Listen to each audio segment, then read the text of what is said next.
"I have been thinking it over again, Elizabeth," said her uncle, as they drove from the town, "and really, upon serious consideration, I am much more inclined than I was to judge as your eldest sister does on the matter.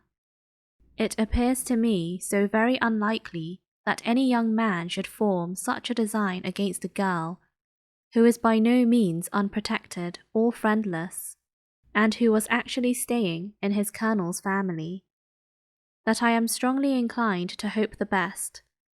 Could he expect that her friends would not step forward? Could he expect to be noticed again by the regiment, after such an affront to Colonel Forster? His temptation is not adequate to the risk." "Do you really think so?"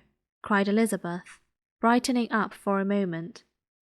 "Upon my word," said Mrs. Gardiner, "I begin to be of your uncle's opinion. It is really too great a violation of decency, honour, and interest for him to be guilty of. I cannot think so very ill of Wickham. Can you yourself, Lizzie, so wholly give him up as to believe him capable of it?" "Not perhaps of neglecting his own interest, but of every other neglect I can believe him capable, if, indeed, it should be so. But I dare not hope it. Why should they not go on to Scotland, if that had been the case?" "In the first place," replied Mr. Gardiner, "there is no absolute proof that they are not gone to Scotland." "Oh, but their removing from the chaise into a hackney coach is such a presumption, and, besides, no traces of them were to be found on the Barnet road." "Well, then, supposing them to be in London, they may be there, though for the purpose of concealment, for no more exceptional purpose. It is not likely that money should be very abundant on either side, and it might strike them that they could be more economically, though less expeditiously, married in London than in Scotland." "But why all this secrecy? Why any fear of detection? Why must their marriage be private? Oh, no, no, this is not likely. His most particular friend, you see by Jane's account, was persuaded of his never intending to marry her. Wickham will never marry a woman without some money. He cannot afford it. And what claims has Lydia? What attraction has she beyond youth, health, and good humour that could make him, for her sake, forego every chance of benefiting himself by marrying well? As to what restraint the apprehensions of disgrace in the corpse might throw on a dishonourable elopement with her, I am not able to judge, for I know nothing of the effects that such a step might produce. But as to your other objection, I am afraid it will hardly hold good. Lydia has no brothers to step forward, and he might imagine, from my father's behaviour, from his indolence, and the little attention he has ever seemed to give to what was going forward in his family, that he would do as little, and think as little about it, as any father could do in such a matter. But can you think that Lydia is so lost to everything but love of him as to consent to live with him on any terms other than marriage? It does seem, and it is most shocking indeed, replied Elizabeth, with tears in her eyes. That's a sister's sense of decency and virtue in such a point should admit of doubt.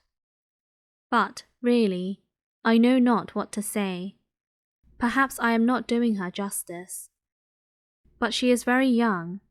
She has never been taught to think on serious subjects, and for the last half-year, nay, for a 12-month, she has been given up to nothing but amusement and vanity.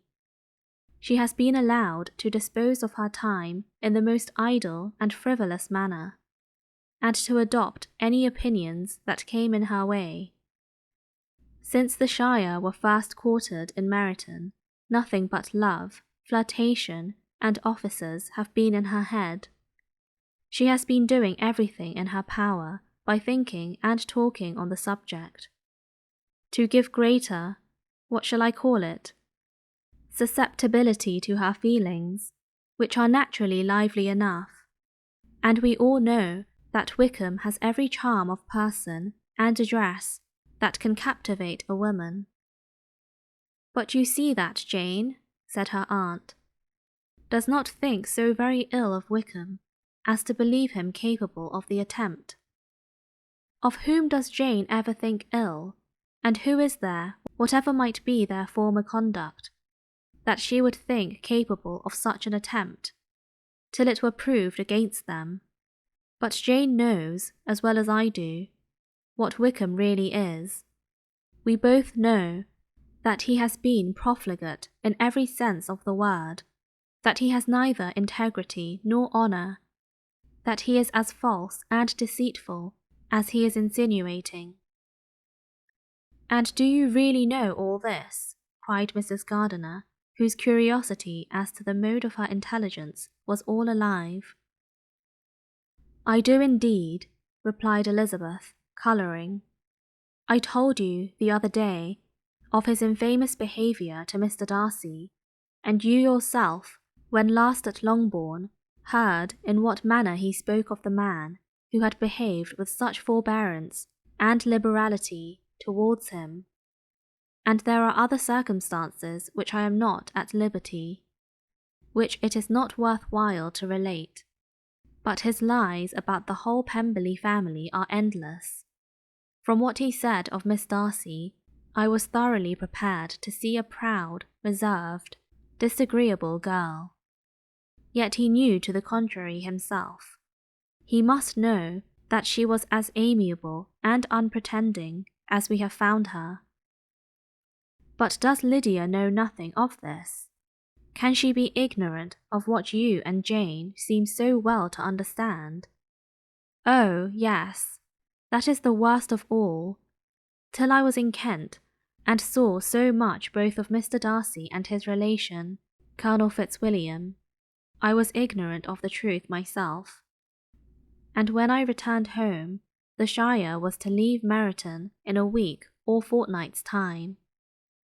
As that was the case, neither Jane, to whom I related the whole, nor I, thought it necessary to make our knowledge public. For of what use could it apparently be to anyone? That the good opinion which all the neighbourhood had of him should then be overthrown. And even when it was settled that Lydia should go with Mrs. Forster, the necessity of opening her eyes to his character never occurred to me. That she could be in any danger from the deception never entered my head. That such a consequence as this could ensue, you may easily believe, was far enough from my thoughts. When they all removed to Brighton, therefore, you had no reason, I suppose, to believe them fond of each other. Not the slightest. I can remember no symptom of affection on either side, and had anything of the kind been perceptible. You must be aware that ours is not a family on which it could be thrown away. When first he entered the corps, she was ready enough to admire him, but so we all were. Every girl in or near Meryton was out of her senses about him for the first 2 months. But he never distinguished her by any particular attention. And, consequently, after a moderate period of extravagant and wild admiration, her fancy for him gave way, and others of the regiment, who treated her with more distinction, again became her favourites. It may be easily believed that however little of novelty could be added to their fears, hopes, and conjectures on this interesting subject, by its repeated discussion, no other could detain them from it long, during the whole of the journey. From Elizabeth's thoughts it was never absent, fixed there by the keenest of all anguish, self-reproach. She could find no interval of ease or forgetfulness. They travelled as expeditiously as possible, and, sleeping one night on the road, reached Longbourn by dinner time the next day. It was a comfort to Elizabeth to consider that Jane could not have been wearied by long expectations. The little gardeners, attracted by the sight of a chaise, were standing on the steps of the house as they entered the paddock, and when the carriage drove up to the door, the joyful surprise that lighted up their faces and displayed itself over their whole bodies in a variety of capers and frisks was the first pleasing earnest of their welcome. Elizabeth jumped out, and, after giving each of them a hasty kiss, hurried into a vestibule where Jane, who came running down from her mother's apartment, immediately met her. Elizabeth, as she affectionately embraced her, whilst tears filled the eyes of both, lost not a moment in asking whether anything had been heard of the fugitives. "Not yet," replied Jane, "but now that my dear uncle is come, I hope everything will be well. Is my father in town?" "Yes, he went on Tuesday, as I wrote you word." "And have you heard from him often?" "We have heard only twice. He wrote me a few lines on Wednesday, to say that he had arrived in safety, and to give me his directions, which I particularly begged him to do. He merely added that he should not write again till he had something of importance to mention. And my mother, how is she? How are you all?" "My mother is tolerably well, I trust, though her spirits are greatly shaken. She is upstairs, and will have great satisfaction in seeing you all. She does not yet leave her dressing-room. Mary and Kitty are, thank heaven, are quite well." "But you, how are you?" cried Elizabeth. "You look pale. How much you must have gone through." Her sister, however, assured her of her being perfectly well, and their conversation, which had been passing while Mr. and Mrs. Gardiner were engaged with their children, was now put an end to by the approach of the whole party. Jane ran to her uncle and aunt, and welcomed and thanked them both, with alternate smiles and tears. When they were all in the drawing-room, the questions which Elizabeth had already asked were of course repeated by the others, and they soon found that Jane had no intelligence to give. The sanguine hope of good, however, which the benevolence of her heart suggested, had not yet deserted her. She still expected that it would all end well, and that every morning would bring some letter, either from Lydia or her father, to explain their proceedings and, perhaps, announce their marriage.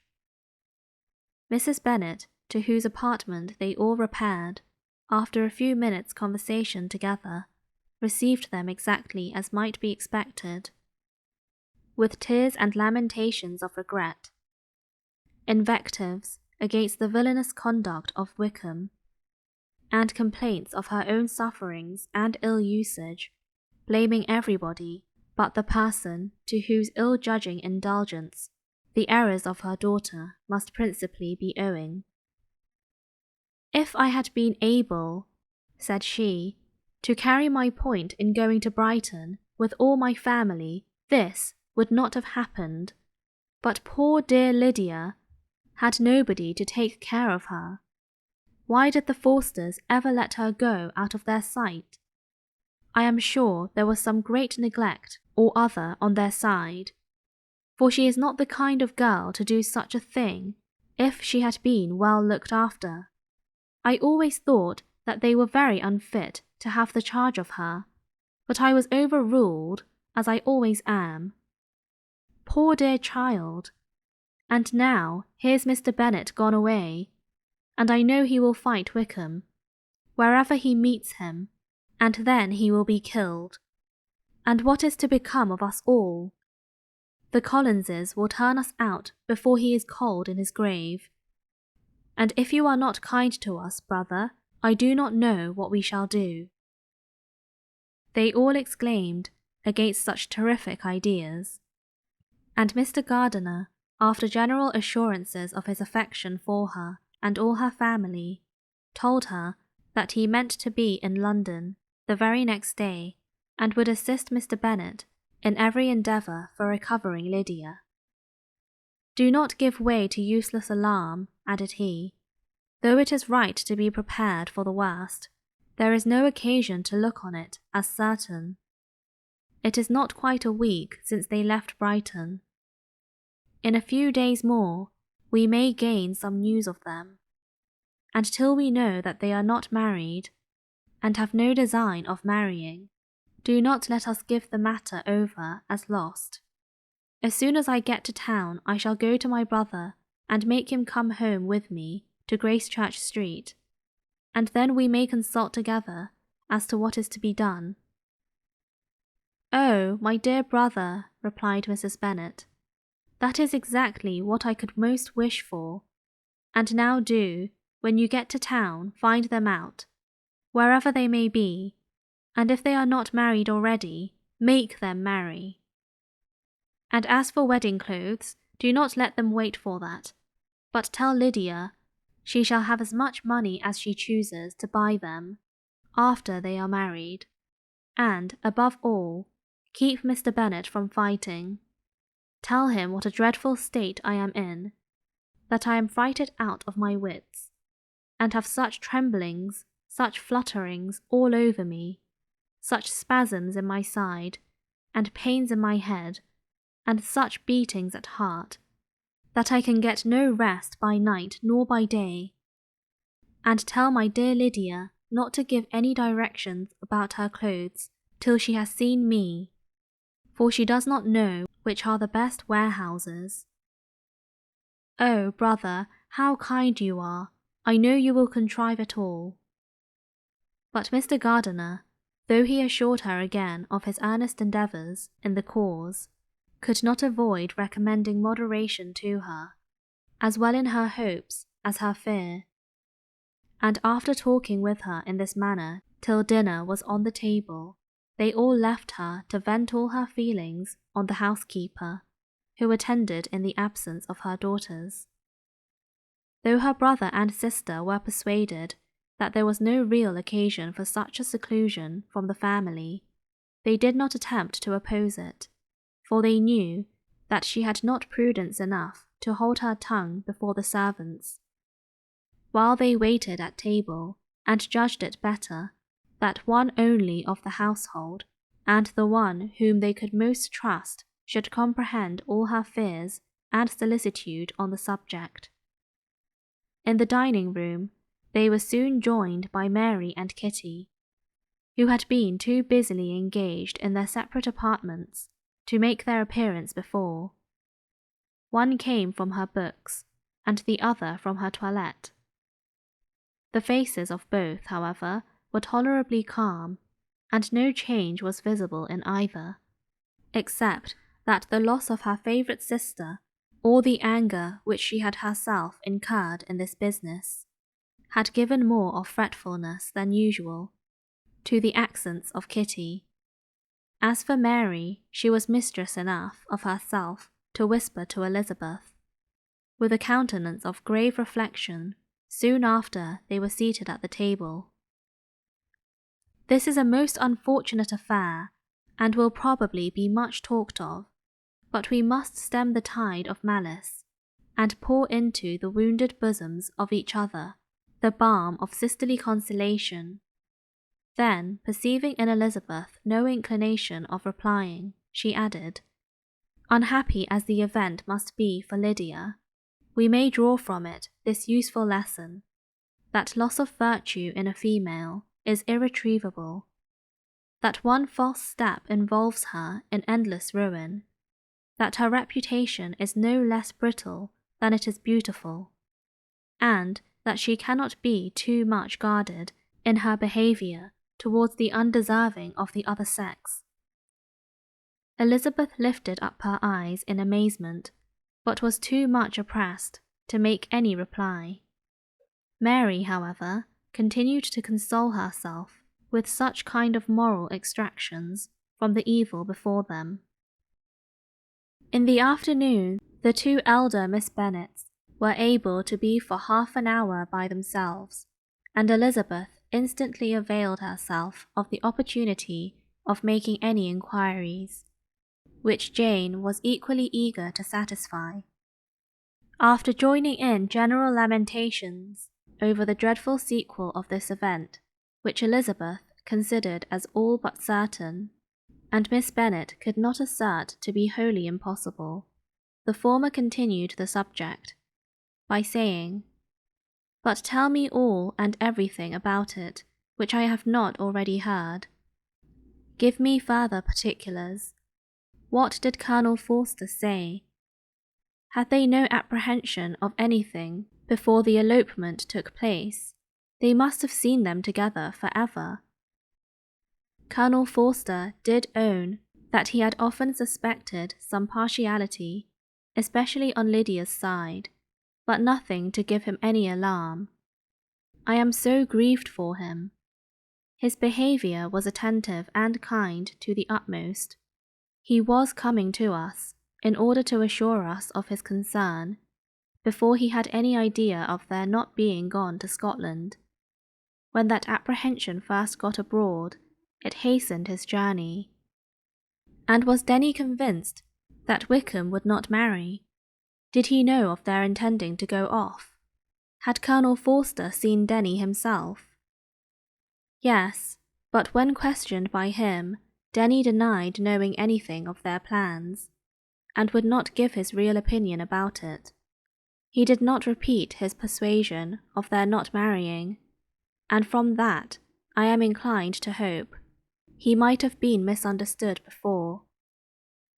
And till Colonel Forster came himself, not one of you entertained a doubt, I suppose, of their being really married.